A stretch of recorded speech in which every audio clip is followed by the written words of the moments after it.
Hi everyone! Kamusta po kayo? Medyo natagalan po bago uli makapag-video si Mami Mau. Alam nyo na, busy po sa everyday life. And of course, mawawala ba ang ating everyday orders?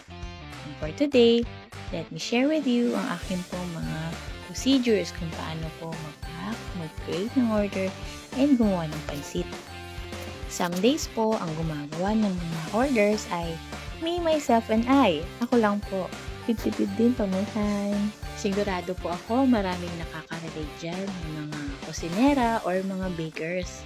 Alam nyo na, pag konti ang order, kakayanin natin hanggat kaya naman.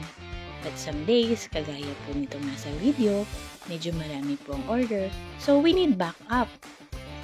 Pag sa events po talaga at food industry, minsan kaya mo, pero minsan kailangan mo ng kasama. Marami pa rin po akong on-call na kasama, pero yun po ay madalas na members of the family. Meet my daughter, Hannah. Siya po talaga ang regular kong kasama sa editing. Si Bunso po talaga ang naaasahan ko pagdating sa cake toppers. Lagi sa school, magre-relax muna siya ng konti, pero pag rush na talagang diretso na po. Mapalad po ako sa aking mga anak. At heto na po ang pansit natin. Presenting ang ating mga orders for this video.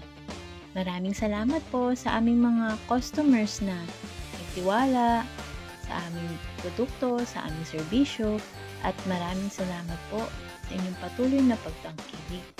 Masaya po kaming maging parte ng inyong mga okasyon. Salamat po muli. Ito po ang inyong Mami Mau. Hanggang sa muli. God bless!